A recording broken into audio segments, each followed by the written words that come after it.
Imagine this scene. It's quiet in Abu Rawash, Giza. Early morning, maybe 8:00 a.m. The day's just starting. Yeah, the sun's probably coming up. You hear maybe distant traffic, but right there at this specific family home, there's this awful You stillness. look up, second floor apartment. Mostafa's microbus, the one he works so hard in, it's parked right outside like always. But something's immediately wrong. The door to his apartment, his and his new wife Nora's place, it's not closed right. It's open just a crack. And downstairs, on the first floor, his parents.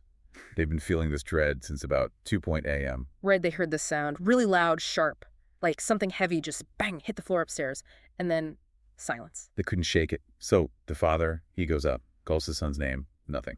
And inside, it's chaos. Not just messy, like everyday clutter. It looks like it's been torn apart, ransacked. He goes into the bedroom, and there's Mostafa. He's only 26, covered completely by a sheet on the bed. The father reaches out, pulls back that sheet, and Yeah. just horror. You see blood, bruises, this strange fluid around his mouth.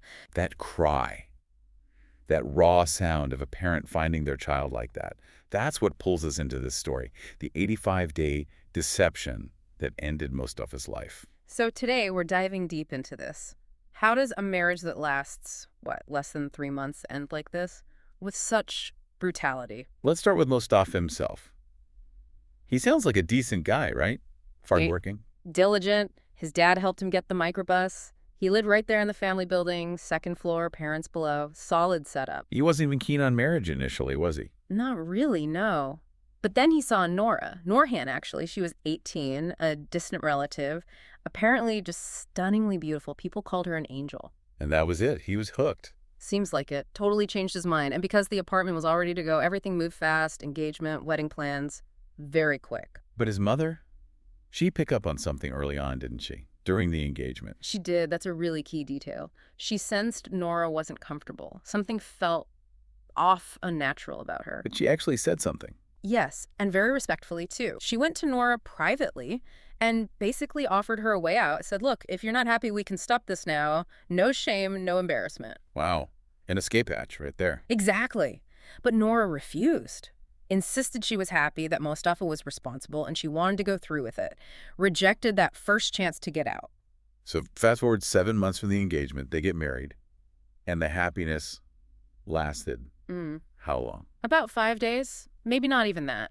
Mostafa said right from day one, Noura seemed incredibly tense, just not natural. And then on day 5? She just snapped, almost. Gathered her clothes, her makeup, moved into the spare children's room. The one with the window, that detail becomes important later, right? Crucial. She moved in there, locked the door from the inside, and that was it. Refused to come back to the main bedroom. Total isolation, just 5 days in. 5 days. That's not just adjusting. That feels planned.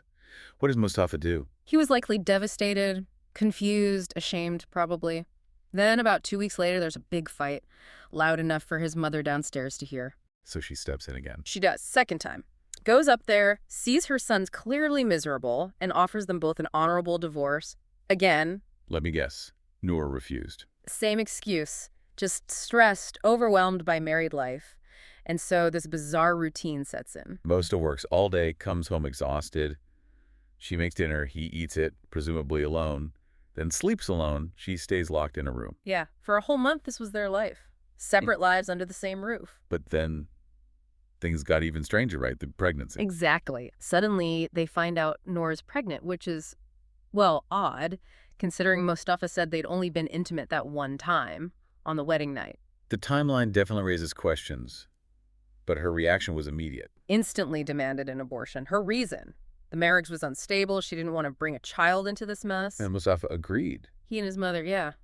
They seemed worn down by it all. Reluctantly, they agreed. So after the abortion, Noura went to her parents' house for about 15 days. So now we're, 45 days into the marriage? Not a single happy one, according to Mostafa. And she comes back. and goes right back to the locked room. Immediately. Same routine.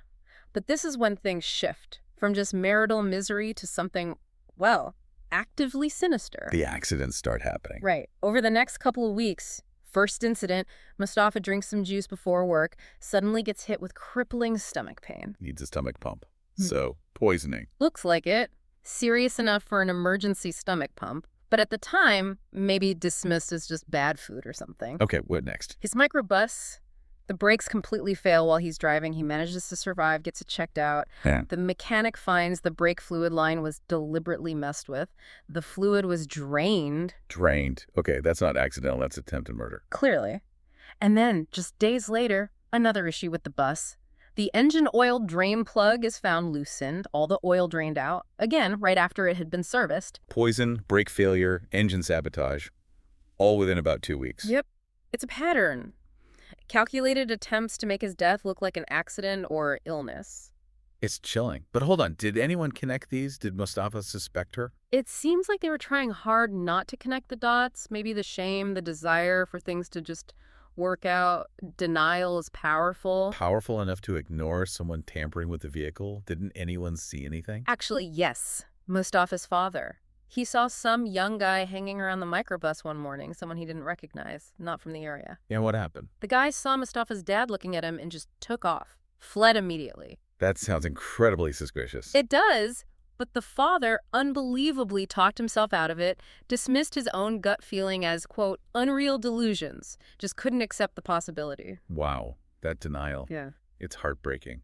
Which leads us to the next weird event, around day 80. Yeah, just before the end, another big argument, and then Noura just vanishes from the apartment. Vanishes. She's found later, out in the street somewhere. Her story, it was incredible. Okay, let's hear it. She claims she opened the window in her locker room, remember the window, climbed out onto the roof of the next building, and then used their internal stairs to get down to the street. That is quite the acrobatic escape. And specific. Extremely specific. What? And physically quite risky.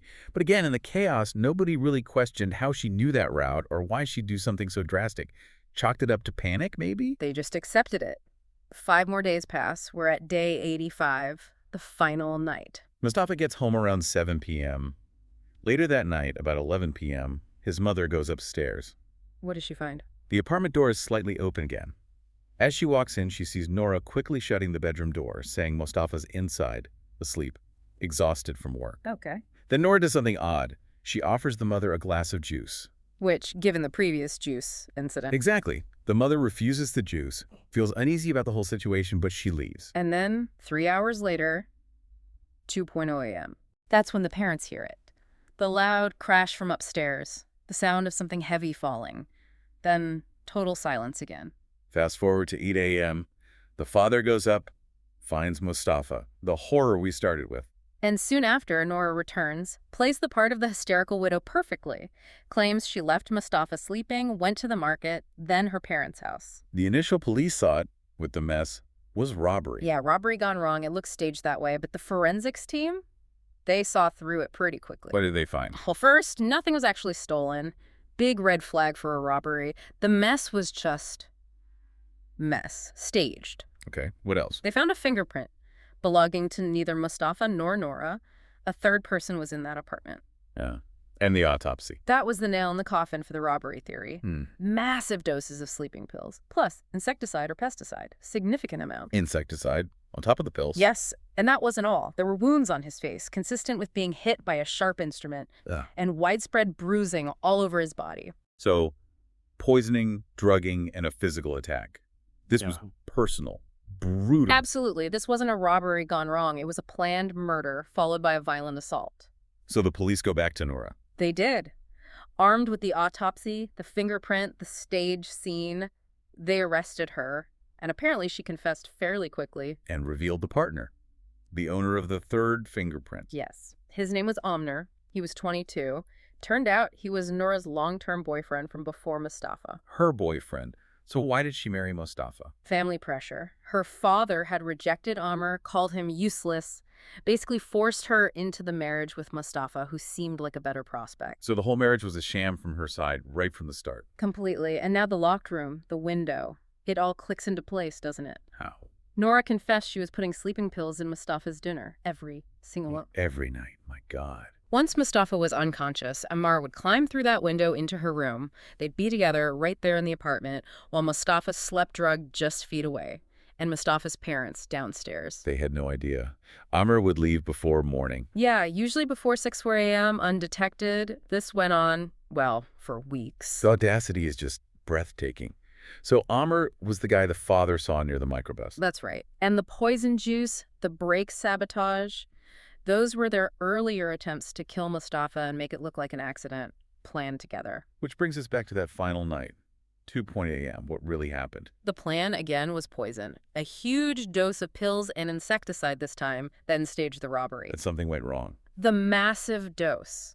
It didn't just knock him out, it caused an agonizing reaction. Mostafa woke up in terrible pain, probably heading for the bathroom. Oh. When he came back from the bathroom, stumbling in agony, he found them. Noura and Amr together in his bedroom, caught them red-handed. The ultimate betrayal discovered in the worst possible way. And chaos erupted. Noura apparently struck the first blow, hit him in the face with something. A metal gas canister key. A gas key. Yeah. Just whatever was at hand. Seems like it. A moment of pure panic and violence. Then Amr joined in. They beat Mostafa, already weakened by the poison, until he collapsed. That was the sound the parents heard. The fall. That was the sound. He died within minutes, the report said. The combination of the massive drug dose and the physical trauma. And after he was dead. They finished staging the scene to look like a robbery. Then at 6 a.m., they left the apartment together, walked away. Unbelievable. And the outcome? Justice. Both Noura and Amr were tried, convicted, and ultimately sentenced to execution for the murder. It's just the level of sustained deception. The coldness required to drug your husband every night, carry on an affair in his home, under his parents' roof. It's extreme, almost psychopathic in its audacity, rejecting the life forced upon her in the most brutal way imaginable. It comes back to those missed opportunities, doesn't it? The pressure. Mostafa's mother offered Noura that dignified exit 3 times. 3 times. But the fear of disappointing her father, the shame of a failed marriage, maybe the desire to protect her secret life with Amr, it was stronger. She chose deception and ultimately murder over simply walking away. It really makes you think, doesn't it? What kind of societal or internal pressure makes someone feel trapped like that? Trapped enough to commit such horrific acts rather than accept an out, even when everything is clearly falling apart. It's a heady question. The weight of marrying someone you despise, the consequences of prioritizing appearance over truth, in this case, it was fatal. A truly chilling end to an 85-day deception.